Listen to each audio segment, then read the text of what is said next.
본문의 말씀 역대상 17장 1절에서 4절 말씀 중심에서 다윗의 비전이라는 제목으로 함께 말씀을 통해 은혜 나누기를 원합니다. 지난주에는 모세의 비전이라는 제하에 하나님께서 모세를 부르셔서 출애굽의 비전을 주시고 가나안 땅 입성하게 하는 비전을 주셨습니다.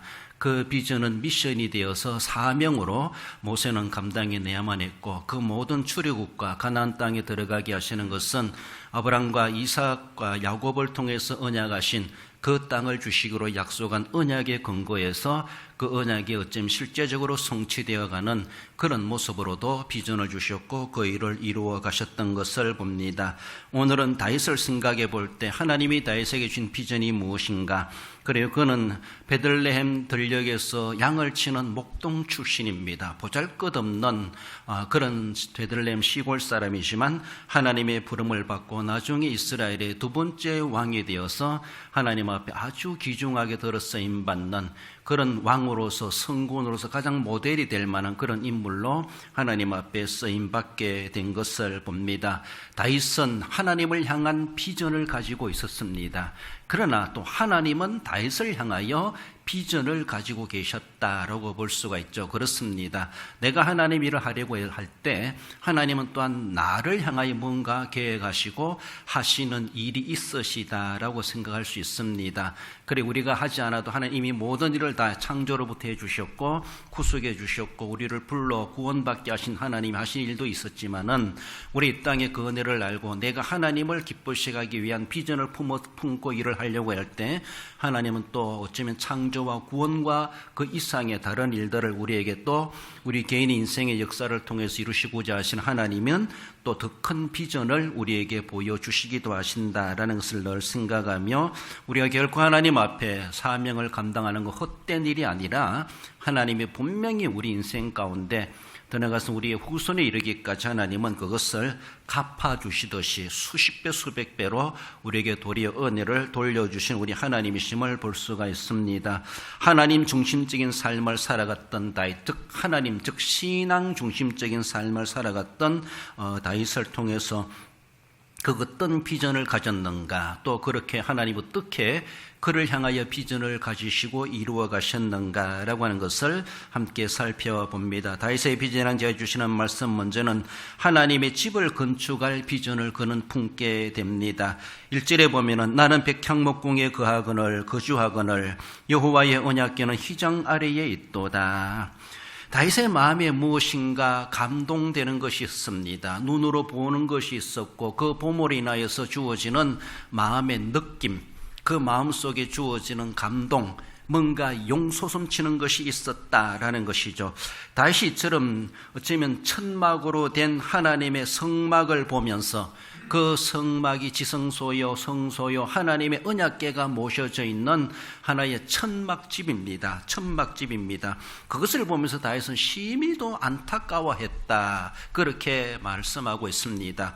자기가 거하는 집은 백향목궁으로 진 대의스러워진 궁궐에 자기는 살고 있는데, 즉 하나님의 임재를 상징하는 언약궤를 모신 그것은 한마디로 텐트에 천막집에 모셔져 있다고 하는 것이 너무나도 비교가 된다라는 것입니다. 우리는 사람들에게 많은 소리를 듣고 말을 듣고 뉴스를 들어서 뭔가 알 수 있겠지만, 그러나 내가 한 번 가서 딱 본다고 하는 것은 백문이 불여일견이라 이렇게 말하는 것처럼 100번 듣는 것보다 한 번 보는 것이 낫다 이렇게 말하는 만큼 먼소 자기가 눈으로 가서 딱 목격을 하고 그리고 실제로 경험한다고 하는 것은 수많은 소문보다가도 훨씬 더 정확한 정보를 가질 수가 있음을 봅니다. 다윗은 분명히 들은 것이 아니라 자기가 늘 보아왔던 하나님의 성막이 있는 것을 보아왔습니다. 그래요. 늘 보고 있는 것이지만 어느 점인가 보았을 때 그 보는 것이 너무나도 초라하게 여겨졌다라는 것이죠. 더욱이 비교적으로 내가 사는 집은 궁궐이고 좋은 집인데 하나님의 집이라고 상징되는 성막은 한마디로 천막으로 지어져 있고 바람이 불면 쉬운 말로 펄렁거릴 정도로 그런 천막이 아닌가라고 볼 수가 있습니다. 그러나 그 천막이라고 하는 것은 사실 모세 시대 때 광야에서부터 성막이 생겨나게 됐는데 그 성막은 단순한 우리가 뭐 얇은 천으로 이렇게 천막을 지어놨다 그런 것보다는 상당히 조금 두터운 그런 짜서 만든 그런 천이다 이렇게 말할 수가 있습니다. 출애굽기 26장 1절에 보면은 가늘게 꼰 배실과 청색 자색 홍색 실로 그룹을 정교하게 수놓은 10폭의 휘장을 만들지니라고 하며 성막을 이렇게 제작하라라고 하며 천을 짜고 만들고 수놓는 것도 하나님이 다 색깔까지 모양까지 정해 주시면서 모세시대부터 어쩌면 그 광야에 바람이 분다 할지라도 견뎌낼 수 있는 그런 천막집을 지으라고 그렇게 하시기도 하셨죠. 그 당시는 이동하는 생활이기 때문에 천막집일 수밖에 없었습니다. 사람들이 사는 집도 천막이고 하나님의 꾀를 모시고 있는 그 성막도 천으로 될 수밖에 없었고, 그래서 그럴 수밖에 없는 것들이 어쩌면은 사울 왕정 시대를 지내고 다윗이 왕이 되었을 때까지 그런 전통을 이어서 천막집에 하나님의 언약궤를 모시고 있었다라는 것입니다. 다윗은 그것을 보았다는 것이죠. 상당히 어쩌면 광야에서도 있을 수 있는 천막, 견실하게 지어놓은 천막이라고 하지만은 자기의 궁궐과 너무나 대조된다는 것을 비교하여서 그는 그렇게 보잘것없는 것처럼 보게 되었고, 너무나도 하나님 앞에 송구한 마음을 가지는 다윗의 그 애틋한 마음을 우리는 생각해 볼 수가 있습니다. 그것은 다윗만이 본 것이 아니죠. 그것은 수십 년 동안 앞에 수백 년 동안 그 자리를 지켜왔고 또 수많은 사람들이 그것을 보아왔습니다. 다윗도 자라면서 왕이 되기 전까지 그것을 늘 보아왔습니다.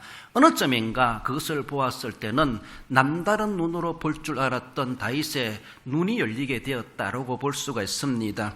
다윗만이 보겠습니까? 거기에 사는 모든 이스라엘 백성들, 대제사장을 비롯한 레위인들, 수많은 제사장들, 레위인들도 늘 거기서 종사하면서 그것을 보아왔고, 그렇습니다. 보아왔지만은 그저 본 것으로 끝나는 그런 사람들의 모습을 볼 수가 있죠. 다윗이 남다른 자세가 무엇입니까? 다윗이 남다른 자세는 그는 볼 것을 볼 줄 알았습니다.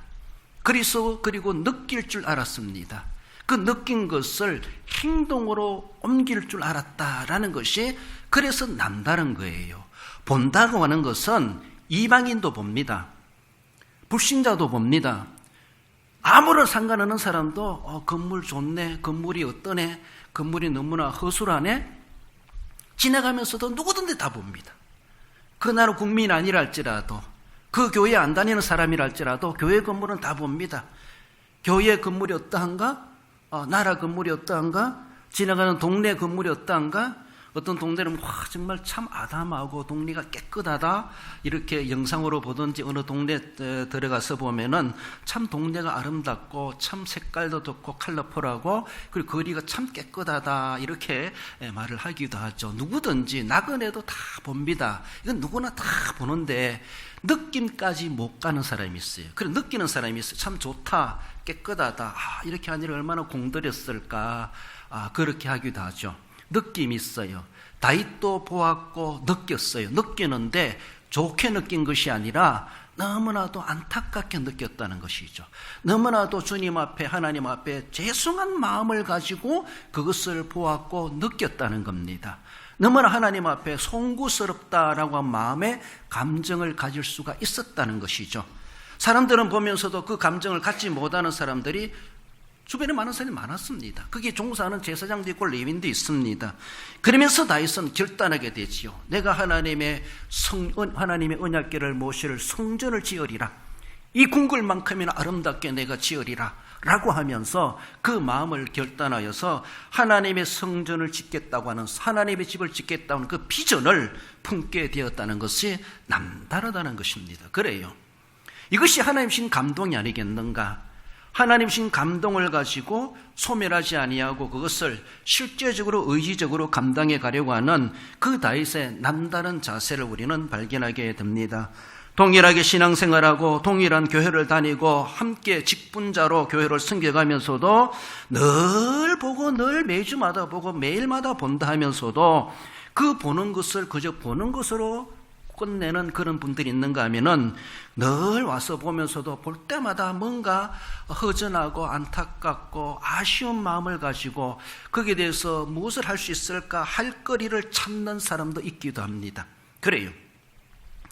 그래서 못 느끼는 사람도 있는가 하면 느끼는 사람도 있고, 거기에 대해서 책임감을 느끼는 사람이 있는가 하면은 아무런 책임감까지 가지 못하는 그런 사람도 있습니다. 그래서 무엇인가 행동으로 옮기는 사람이 있는가 하면은 마음에 느끼면서도 행동까지는 못 가는 사람도 있다라는 것을 우리는 흔하게 볼 수가 있습니다. 이런 이들이 정말로 느끼면서도 행동까지 못 간다. 첫 번째로 지금 보는 것을 볼 줄 아는데 못 본다. 그런 사람들이 수백 명 있어도 별 볼 일 없습니다.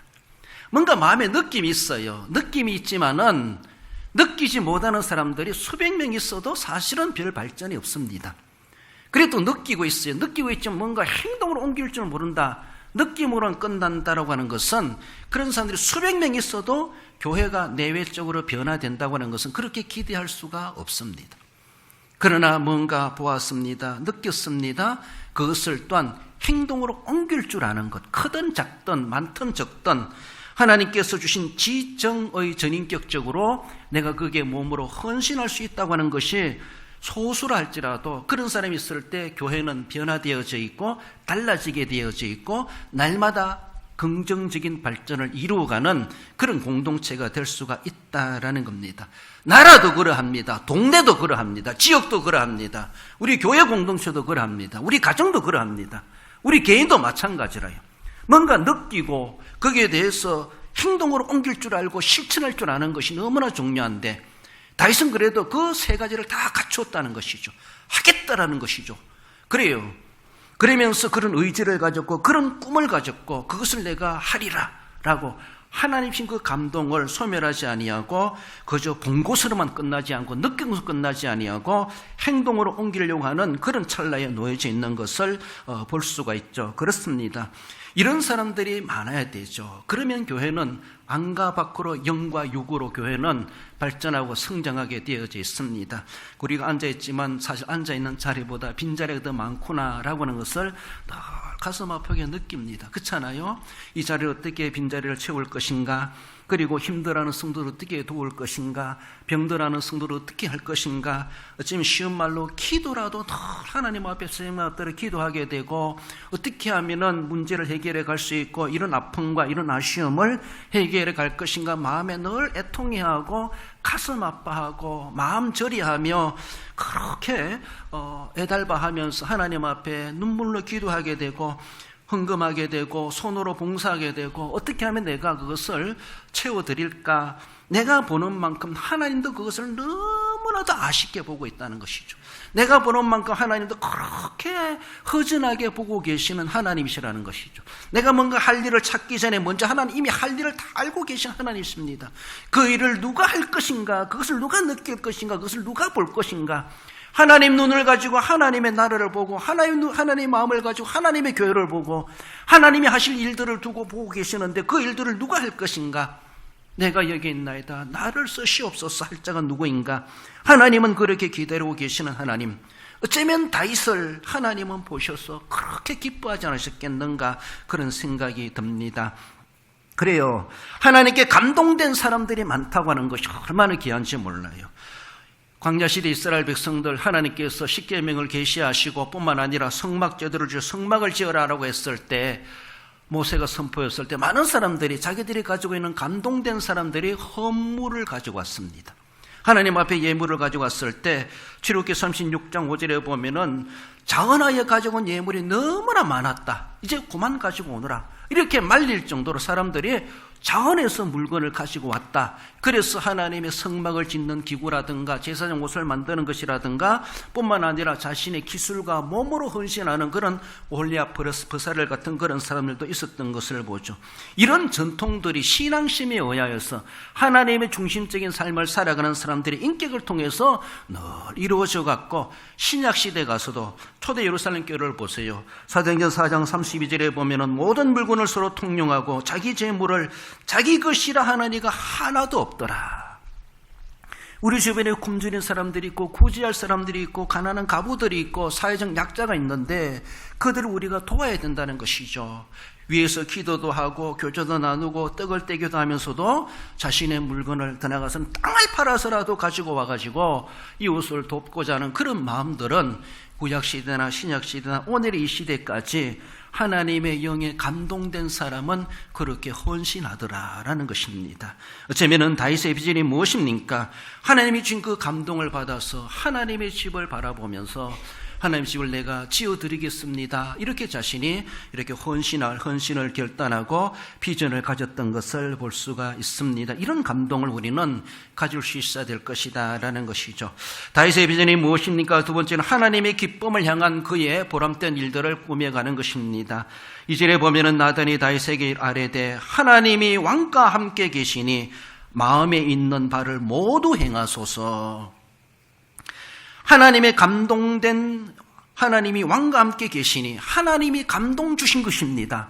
두말할 것 없습니다. 왕이여 즉각 행하시옵소서. 나단 선지자가 들을 때도 더 이상 뭐 논의할 것도 없고 이것도 하나님이 얼마나 기뻐하실 일이겠는가. 나단 선지자가 들었을 때 정말로 기발한 생각이다. 어쩌면 왕이여 내가 선지자인데 나도 생각하지 못한 일을 왕께서 그렇게 생각할 수가 있습니까? 라고 할 만큼 이런저런 부분이 없지만은 나단도 정말로 감탄할 정도로 그 소리를 딱 들었을 때는 두말할 것 없는 것처럼 마음에 있는 바를 모두 행하시옵소서라고 하며 나단이 그렇게 왕한테 이렇게 다윗에게 화답해 주는 것을 볼 수가 있습니다. 하나님이 기뻐하시는 것 따져볼 것도 없다라고 이미 생각했던 선지자라고도 볼 수가 있습니다. 다윗은 하나님이 기뻐하신 일이라면 더 이상 무뭇거리지 아니하고 하나님이 원하신다라고 하면 속된 말로 물불 가리지 아니하고 자기 몸살이지 아니하고 나아가는 것이죠. 골리앗 앞에 나가는 게 뭡니까? 하나님이 기뻐하실 일입니다. 하나님의 자존심을 세우는 겁니다. 목숨도 두렵지 않습니다. 그래요. 무엇을 하든지 하나님께 물어요. 싸우리까 올라가리까 이동하리까 하나님께 묻고 하나님이 기뻐하시는 일들을 하시죠. 자기가 아무리 기뻐하고 좋아한다 할지라도 하나님이 아니다라고 하면은 내려놓을 줄 알고 하나님 중심적인 삶을 살고 하나님 중심 생각하고 하나님 중심 행동을 하고 하나님 중심적인 삶을 살아갔던 다윗이었다라고 볼 수가 있습니다. 그러는 나머지 하나님의 성막을 보면서 너무나도 애처롭게 여길 줄 알았던 그 마음이 하나님 중심에서 나오는 신앙심에서 나오는 다윗이다라는 것이죠. 물론 대제사장은 그 이상 신앙도 있겠지만 그것까지 보지 못했던 것 같아요. 선지자도 그러하고 레위인들도 그러하고 많은 신앙 좋은 사람도 있겠지만은 하나님은 다윗에게 어쩌면 유독 다윗에게 그 눈을 뜨게 하셨고 보게 하셨다라는 것은 하나님이 다윗에게 뭔가 요구하시는 비전이 있으시다라는 것을 말씀해 주시기도 하고 의미해 줍니다. 남들이 보지 못하는 걸 내가 보게 되었다는 것을 하나님 왜 내게만 보여주십니까? 내게만 부담 주십니까? 하지 말고 하나님 감사합니다. 목사님도 못 보는 눈을 나로 하여금 보게 하십니다. 남들 못 느끼는 걸 나로 하여금 느끼게 하십니다. 남들 안 하는 일을 나로 하여금 하게 하십니다. 그래요. 남들 하는 거 보고 질투하지 말고 내가 왜 선수 치지 못했는가 이런 마음도 가질 필요가 있습니다. 나는 왜 그걸 미리 깨닫지 못했던가, 나는 왜 미리 행동을 옮기지 못했던가, 머뭇거리는 나머지 결국은 남들에게 자리 내주는 것이죠. 다윗은 하나님이 기뻐하신 일이라면 머뭇거리지 않았습니다. 물불 가리지 않았습니다. 몸살이지 않았습니다. 아까워하지 않았습니다. 하나님이 기뻐하신 일이라면 그래서 선지자하고 상담해 가면서 일들을 이루어가는데 결국은 하나님이 거절하셔서 못하지만은 이미 하나님 그 마음을 받으시지 않았습니까? 얼마나 귀한 행동인지 몰라요. 늘 하나님 앞에는 능동적이고 생산적이고 적극적으로 나섰던 다윗의 이런 모습, 하나님의 기쁨이라면은 나의 감정과 아무런 상관없이, 나의 형편과 상관없이 하나님이 기쁨되는 것이 내 인생의 보람이라는 것이죠. 내 인생의 보람이 무엇입니까? 자녀들 잘 키워놓은 게 보람입니까? 내 사업이 잘 되는 것이 보람입니까? 맞습니다. 그렇지만은 그것이 하나님이 기뻐하시는 일이는가? 그래요. 하나님이 기뻐하시는 일이라면은 이만한 보람이 어디 있겠는가? 우리 인생 70여, 80여, 90여, 100수를 하면서도 하나님의 기쁨을 위해서는 얼마나 몇 년을 살아왔던가? 하나님의 기쁨되는 일들을 얼마나 내가 건설적으로 일을 해왔던가를 생각해 봐야 되죠. 그저 내 만족, 내 기쁨, 내 자수성가를 위해서 살아온 것은 아닌가? 하나님의 기쁨이 무엇일까? 하나님의 기쁨을 위해서 내가 무엇을 할 수 있을까? 어떤 기도 제목을 가지고, 어떤 고민을 가지고, 어떤 행동을 하고, 어떤 지정의를 내가 적용해 가야 될 것인가? 다윗은 어쩌면은 하나님의 기쁨을 위해서 고민하며 살아왔다라고도 할 수가 있어요. 그래서 내가 미처 깨닫지 못했구나, 미처 행동하지 못했구나, 이런 마음을 가지고 있던 다윗이죠. 다윗이 하나님 향하여 하나님의 기쁨을 위해서 그렇게 애절한 마음을 가진 만큼이나 하나님도 다윗을 향하여 못지않는 다윗을 향한 마음을 가지고 계셨다라는 것을 볼 수가 있습니다. 다윗이 그렇게 하니까 하나님이 그렇게 해주시겠지, 물론 그럴 수도 있습니다. 그러나 이미 그런 마음 드는 그 자체가 하나님 이미 다윗에게 그런 사랑을 베푸셨고 이처럼 사랑하셨고 다윗에게 아낌없이 애정을 베푸시는 우리 하나님이시다라고 하는 것을 볼 수가 있습니다. 다윗만이 그렇습니까? 우리가 이미 이처럼 사랑하사 그 사랑을 덧입은 사람입니다.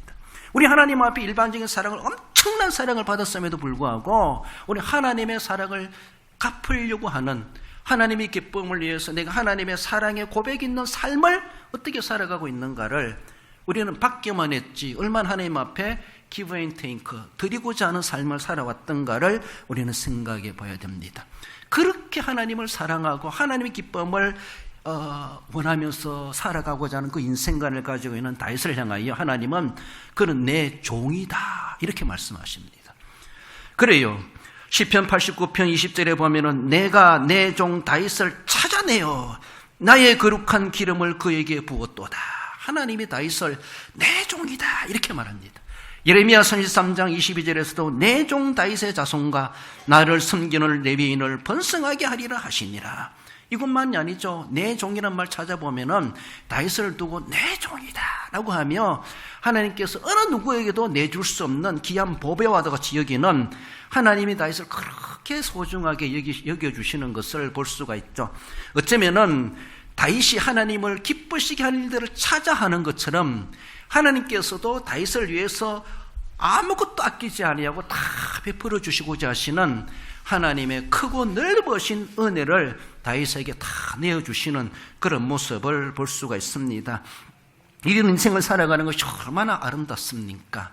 일방적인 짝사랑을 하는 삶이 아니라 내가 하나님을 사랑하는 그 이상으로 하나님이 나를 이미 사랑하셨고 끊임없이 변함없이 무한하게 우리를 사랑을 베푸시고 독생자를 주시기까지 구속하시기까지 사랑하신 하나님의 사랑을 우리는 감동받아야 되고 느껴야 되고 그 은혜를 아는 나머지 나도 얼마나 하나님 앞에 보람된 일을 할 수 있을까, 하나님이 기뻐하신 일을 보람으로 삼고 하나님 앞에 내가 그렇게 남은 생에 살아보리라 라고 하는 그런 결단이 우리에게 필요하고 그런 비전을 우리가 품을 수 있어야 할 것입니다. 마지막으로 다윗의 비전이 무엇입니까? 하나님의 뜻을 이루는 사명으로 가지는 것을 그는 비전으로 삼았습니다. 4절 말씀에 가서 내 종 다윗에게 말하기를 여호와의 말씀에 너는 내가 그할 집을 건축하지 말라. 선지자도 동의했고 자기도 동의했고 옆 들떠 있는 가운데 그날 밤에 하나님이 선지자에게 계시하셨습니다. 다윗에게 가서 말해라. 다윗은 내 집을 지을 수가 없다. 짓지 말라 하라. 어쩌면 하나님은 찬물을 끼얹는 소리를 하나님은 선지자에게, 그리고 선지자는 다윗에게 와서 계시받은 대로 알려주게 되지요. 다윗이 얼마나 실망했겠는가. 하나님, 뭐 이런 하나님이 계십니까? 내가 하나님을 위해서 뭐 한다고 하는데도 왜 말리십니까? 하나님에게 실망할 수밖에 없는 다윗이고 나단 선지자도 하나님께 더 이상 의문을 제기할 수 없을 정도로 하나님도 왜 그러시지? 나단 선지자도 이해를 못했을 수도 있습니다. 다윗의 기특한 마음을 하나님 왜 모르시겠습니까?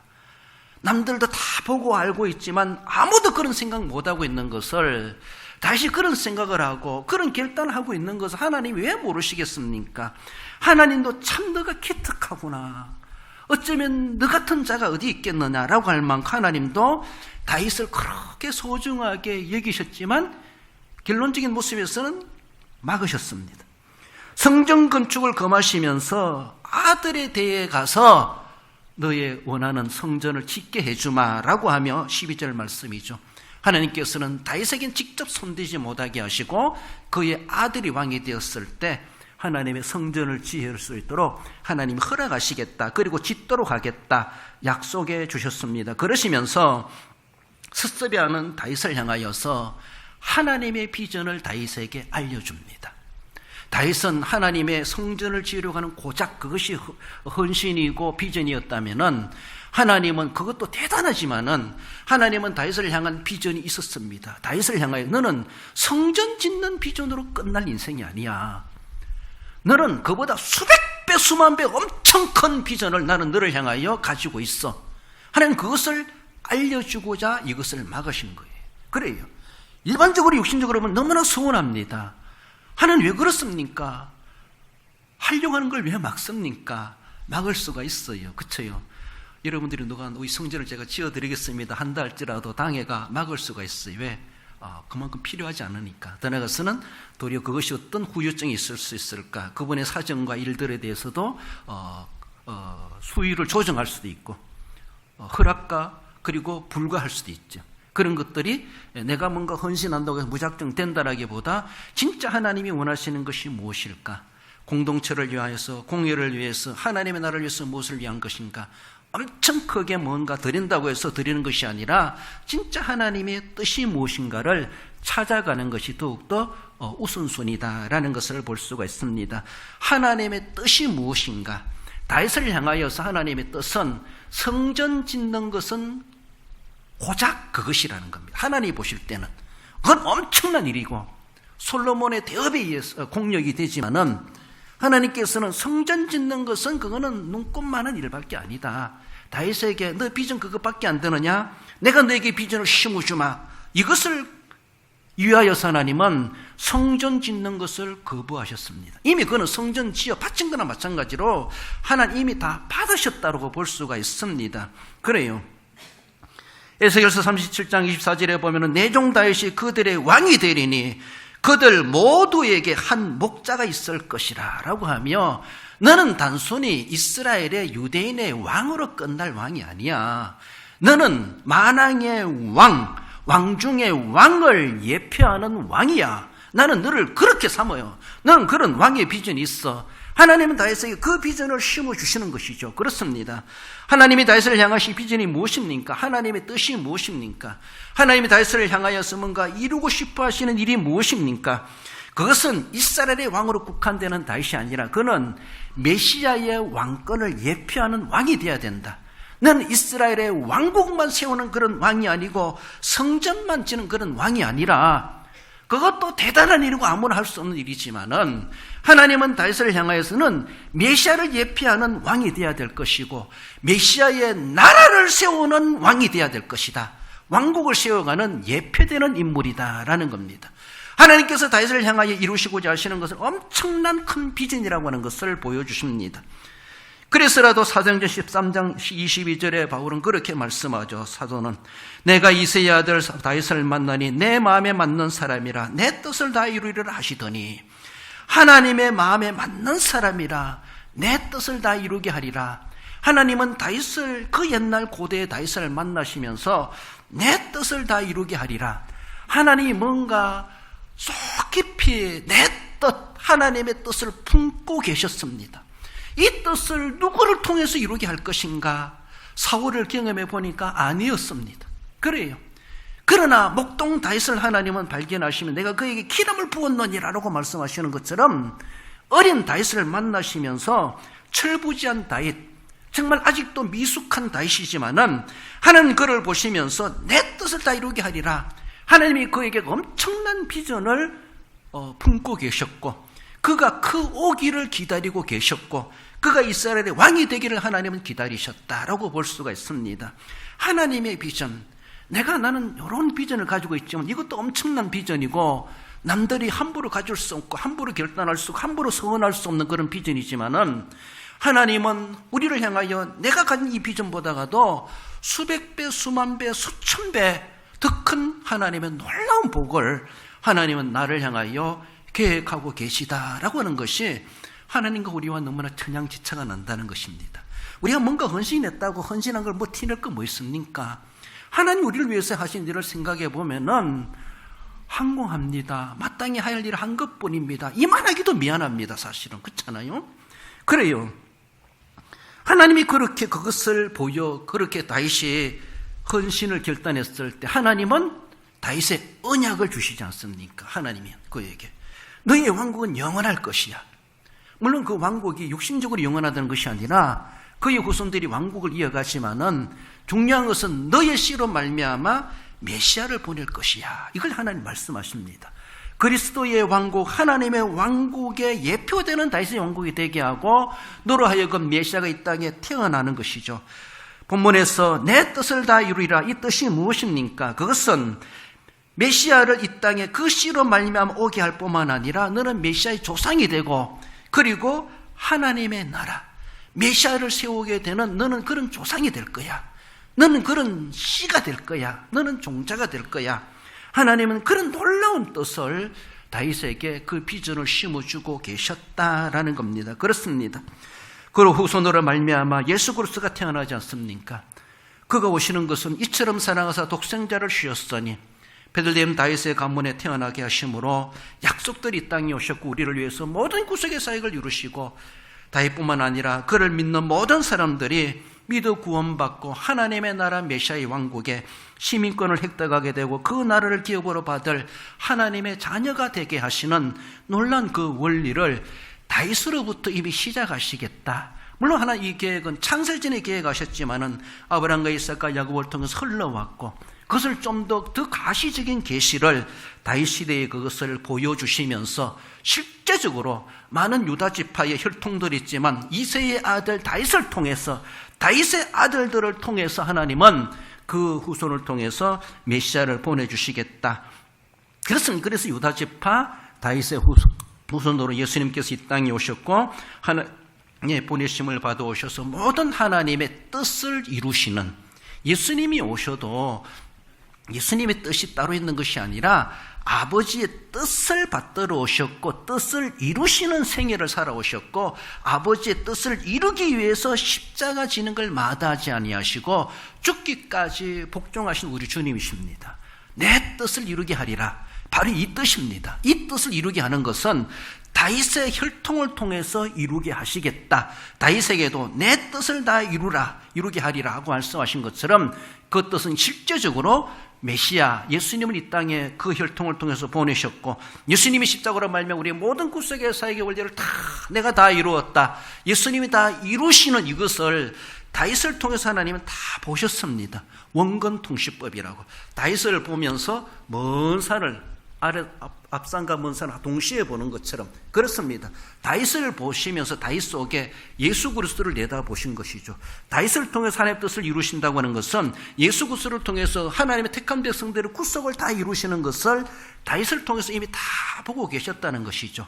그것이 바로 하나님의 뜻이었고 예수님께서도 이 땅에 오셔서 그 뜻을 이루시는데 죽기까지 복종하셨고 그래서 우리를 위해서 다 구속하시고 그를 믿음으로 말미암아 구원받게 되고 예수님이 죽음에서 부활하신 것처럼 우리도 그 믿음으로 말미암아 생명의 부활을 우리에게 약속해 주셨고 우리도 어쩌면 죽는다 할지라도 하나님 나라 들어가기 위한 생명의 부활을 다 잊게 된다는 것을 우리에게 말씀하십니다.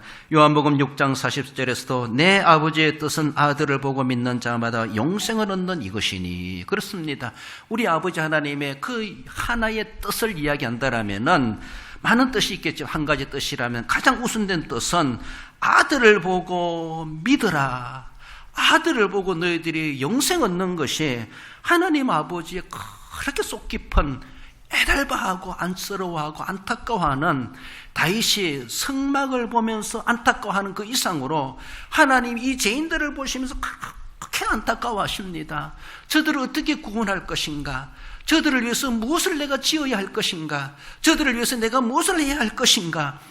다윗이 성막을 보면서 애달바하는 그 이상의 마음으로 하나님은 그 마음을 품고 계신 것이죠. 다윗의 마음을 하나님 다 읽으셨으면 이미 다 아십니다. 다윗의 너 마음을 내가 안다. 너가 그 마음을 안다라면 내 마음을 조금은 이해할 수 있겠구나. 우리 하나님의 아버지의 마음이 뭡니까? 이 세상의 사람들을 바라보시면서 저희들이 멸망당하려 그 길을 가는 것을 보시면서 하나님 그렇게 애석해하고 있고 안타까워하고 있고 저들을 어떻게 구원할 것인가, 이처럼 사랑하사 독생자를 마다하지 아니하시고 보내시기까지 하시면서, 그래서 아들을 보고 믿는 자마다 영생을 얻을 길을 다 마련해 주셨다는 것이죠.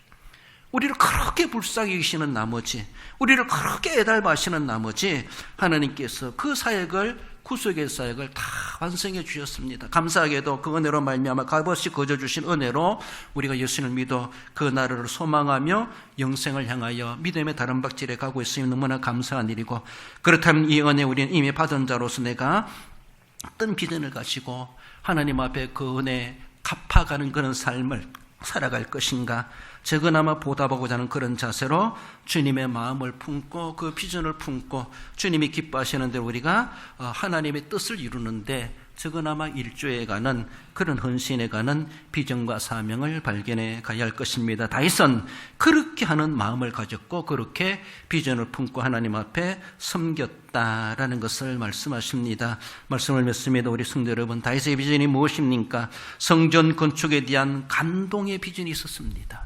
성전 건축만이 아니죠. 우리가 할 일 가운데 감동 있는 사람을 하나님 쓰십니다. 감동 있는 자들이 자기들의 수놓은 천을 가지고 오고 자기들의 재주를, 은사를 하나님 앞에 헌신하고 드리고 자기들의 시간을 드리고 물질을 드리고, 내가 있는 것은 이것밖에 없습니다. 이거라도 하나님의 전에 드립니다. 쓰시옵소서, 쓰여주시옵소서. 감동된 사람은 크고 작은 것이 중요한 것이 아니라 감동이 우선됩니다. 남들 하니까 따라하는 것이 아니라 아나니아 삽비처럼 그리 하지 말고 감동 주신 대로, 감동대로 하나님 앞에 했을 때 하나님은 보잘것없는 것이, 하나님은 크게 보신다는 것이죠. 하나님은 중심을 보십니다. 하나님의 기쁨에 보람이 되는 비전을 삼아야 되죠. 내 보람이 아니라 내 명예, 내 이름 새기는 것이, 그것이 목적이 아니라 하나님이 기뻐하신다면 이름 없이 빛 없이 오른손이 하는 일을 왼손이 모를 정도로 그렇게 할 수 있다라면, 그래요, 진짜로 하나님이 기쁨되는 일이라면 남들이 안 알아준다 할지라도, 내 이름이 거기에 새겨지지 않는다 할지라도, 내 이름이 지보에 오르지 않는다 할지라도, 남들에게 강구되지 않는다 할지라도 그렇게 하나님 앞에 하나님의 기쁨만을 목적으로 삼고 오직 하나님만이 알아주기를 바라면서 그 비전을 품고 섬겨갈 줄 아는 그런 자세가 필요하다라는 겁니다. 하나님의 뜻을 이루는 비전, 내 뜻이 아니고 내 목적이 아니라 하나님이 원하시는 것이 무엇인가, 하나님이 이 시대에 이곳에 우리에게 나를 향하신 하나님의 뜻이 무엇인가, 그 뜻을 발견하고 그 뜻을 시원스럽게 이루어드리는데 우리가 비전을 가지고 사명감을 가지고 하나님 앞에 섬겨가야 합니다. 다윗이 그렇게 함으로 하나님의 구속의 역사에 귀중한 인물로 쓰임받은 것처럼 하나님의 구속의 역사는 주님 오시는 그날까지 지금도 진행 중에 있습니다. 진행 중에 있다고 하는 것이 얼마나 감사합니까? 우리도 참여할 수 있는 기회를 지금도 누리고 있다는 겁니다. 끝난 것이 아니에요. 끝났으면 기회도 끝났지만, 그러나 주님 오시는 그날까지 우리가 살아있고, 그리고 그 기회는 아직도 끝나지 않았고, 우리도 그 진행 중에 동참할 수 있는 은혜의 시대를 살아가고 있음이 얼마나 감사한지, 하나님의 구속의 역사도 끝날 날이 있다는 것을 늘 기억하시며, 내 인생 끝나기 전에, 주님 오시기 전에 우리는 주님의 구속의 역사에 함께 참여하고 많은 영혼들을 주님께로 인도하고 살아가면서 내 소유를 가지고 하나님 앞에 섬길 줄 알고 하나님의 구속의 역사에 조금이라도 일조를 할 수 있다라면 너무나 그것이 보람되고 하나님의 뜻이고 기쁜 일이라는 것을 늘 기억하시며, 다윗의 비전만이 아니라 이 귀한 비전을 품으시고 하나님 앞에 다윗처럼 귀중하게 쓰임받으실 뿐만 아니라 자손대대 그 복을 받아 누려 승리 생활에 가시는 우리 모든 성도 여러분들 되시기를 주님의 이름으로 축원드립니다.